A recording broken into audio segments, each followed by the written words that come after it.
On this subpage are examples of graphic organizers that I have created and used in my classes. Below, you can see that they're organized by themes. The themes are identified with these blue texts here, and there are 4 different sets of themes that I have my graphic organizers categorized by. If you want to look at any one of these in greater detail, all you need to do is click on the pop-out arrow here, and you will see the actual document. The first theme that I have is note-taking graphic organizers.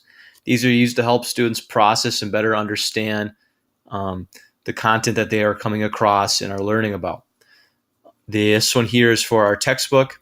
Questions are on the left here in the skinny column, and on the right is space for them to answer the questions next to where they are listed.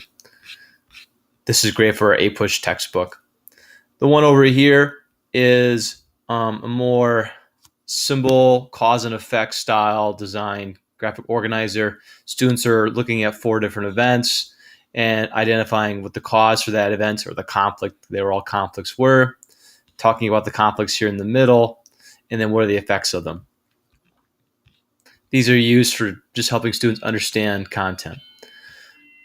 The next set are pre-activity resources. These are graphic organizers that are used before a larger activity that will require a higher level thinking. And to prepare for them, students need to know the information. These are tools used to help the students better understand the contents that can perform the later activity.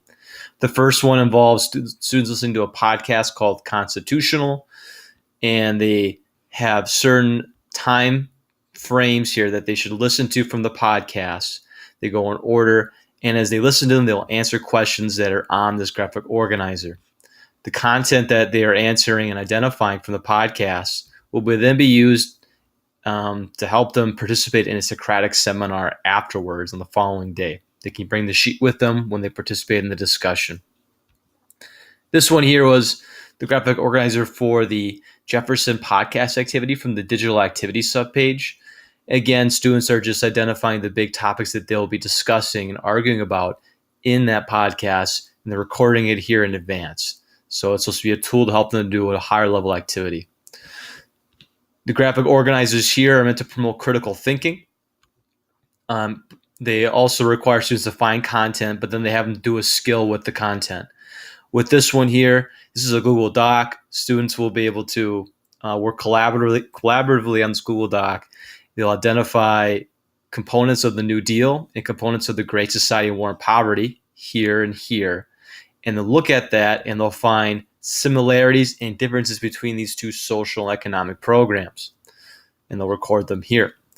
After they've done that, they'll then compare one of those reform movements to a past one and identify similarities or differences for one of these events here that are color-coded. They'll identify the group members here. Again, it's on the Google Docs, so they can collaborate on it and submit it together. This activity over here is going to have students assess Ronald Reagan's presidency. As they're reading the text, they will answer these questions about causes for a resurgence in conservative thought during the 1970s and 1980s and the effects of it. And then they'll look at some promises Reagan made while he's running for office and then how well he achieved it. And they'll give him a grade for if he did a good job, they'll get a high grade. If he did a bad job, they'll get a low grade. And then they'll assess different components of his responsibilities as commander-in-chief and how he fulfilled them. They'll give a grade and they'll explain why using historical evidence, grade being A through F. So they're gathering content on this graphic organizer, but then they are performing the skill of assessment, which is a higher level thinking activity. And this final one here is just an open-ended student-created graphic organizer.